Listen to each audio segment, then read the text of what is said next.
Yes, this is UncleTboxing, and I'm here at the where's this Rathbone, fantastic gym. It's really good. well hidden. Yes, Very yes. in Oxford Circus Yeah. at Devin Haney public workout. So were you present when he sparred Ricky Burns yesterday? Yeah, I was there. Brilliant. I mean, obviously you got two guys at two ends of their career. Ricky Burns, freeweight world champion. Devin Haney, 20 years of age, and it was that. You know, it was the young buck coming in there trying to take everybody out against the experienced guy. They did 6 rounds, but I would like to have seen 12. 12, yeah. And I think Ricky would have been better over the distance. Yes, but no, it's brilliant for both of them. What did Ricky say about it? Did he give Said you he's any incredibly fast and he's a great talent. You know, unfortunately for Ricky, he did his sprints in the morning, so his tank wasn't quite as full as it wanted to be. But Devin is, formidable against any lightweight in the world, and it was good sparring for Ricky because although Lee Selby isn't as fast as Devin Haney, he's still fast and he's still tricky. So it was good. It was good work for both. Am I right in thinking that one of the reasons you brought Devin to the UK is to maybe for us to have a look at him for a potential fight with Luke Campbell, for example? Not to have a look at him, I know what he's about, but to build his profile, to make that a big fight. I think the Devin Haney-Luke Campbell fight is probably inevitable for 2020. I think it's a brilliant fight, and hopefully that'll be for the WBC world title. So, I think that's a fight we definitely want to make next year. Talking about Luke Campbell, how comes he never got to fight Andrew Collar before he... I mean, because he became mandatory for the WBC when he boxed Lomachenko, for the WBA at the time. Obviously he made that fight and he jumped into that fight. He never really got the chance to have the big domestic fights. He boxed Tommy Coyle in Hull, had like 12,000 there outdoors. That was a great night, but he never got the chance to fight Flanagan and Burns, who was in the same camp, and Crolla and those kind of fights. So he's sort of had to go right into the deep end against Linares and Lomachenko. Do you think it's one of the reasons, maybe because he moved to Miami and he just wasn't based in the UK? I don't think so. No, I just think that because he became mandatory quite quickly, I think he decided to take that Linares fight and just sort of bypass the bigger domestic fights. Do you think Devin Haney might be a little bit too young to fight the likes of Luke Campbell? What do you reckon? I mean, they want it now. That is something to consider, the fact that he's just 20 and he's turning 21 and he's already, interim world champion. Talking about Mikey Garcia, Ryan Garcia, Lomachenko, Gervonta Davis, Luke Campbell. But I feel like the way he's dealing with the level of opposition he's in, the only thing you can do is to step up and see if you're ready for that opposition. So is he ready for Luke Campbell? We'll find out if he fights him. So it's a great fight, it's a big fight, and they're the fights you're going to see him in 2020. Watching his fights, and especially the last 2 fights since he's been involved with you, definitely the same things he does that reminds me of Floyd Mayweather. Yeah. And I've been following Floyd Mayweather I've watched all his fights.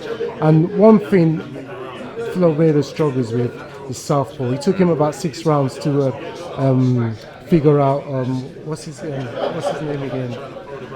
He was in the same Olympics with him. Mosley. Not Mosley. Southpaw. Hit him in the nuts, and his uncle had to come into the stage. Who was that? Ronald, no. Who did Mayweather fight? It was a southpaw who hit him in the nuts and gave him a really good fight. Ortiz. No, it wasn't Ortiz. No. Black guy. It wasn't Ortiz. It was Judah. Yeah, Judah. Yes. Took him about 5 or 6 rounds to. Yeah. Well, Judah's extremely tricky.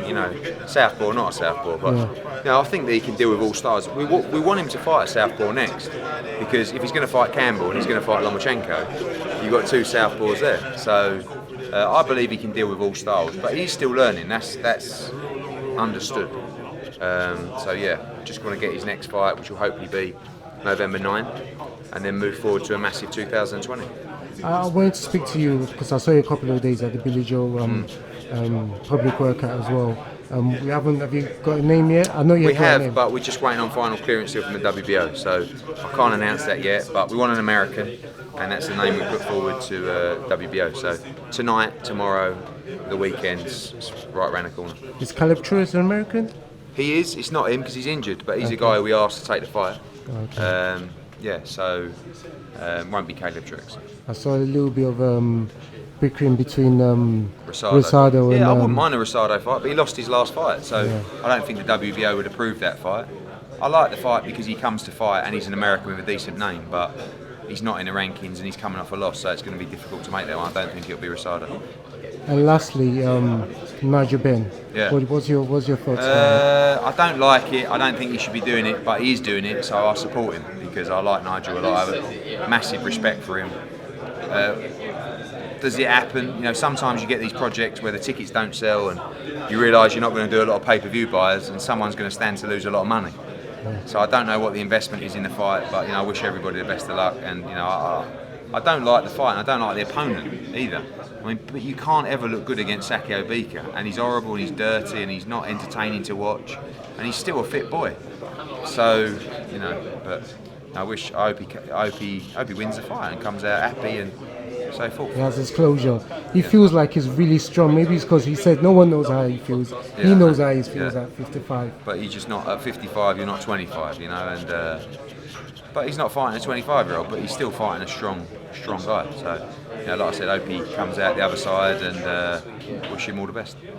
KSI against Logan. Can you see any? Because you've seen the first fight, haven't you? KSI, especially in the first few rounds, got hit a lot. Yeah.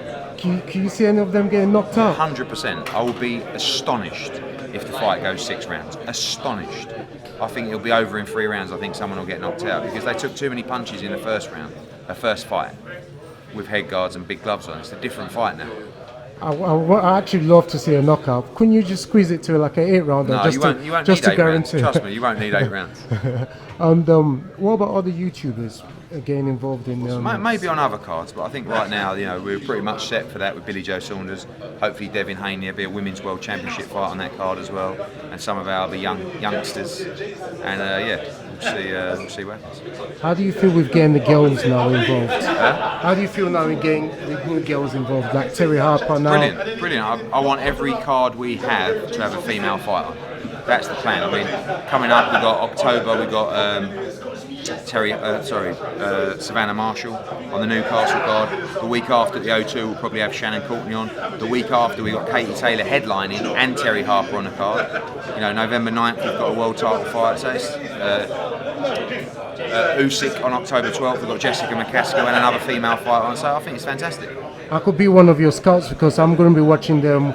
Women's amateur boxing is going to start in about a week and a half in Eddie, thanks for your time. Mate, no and all the problem. best. Thanks, mate. Thank you very much.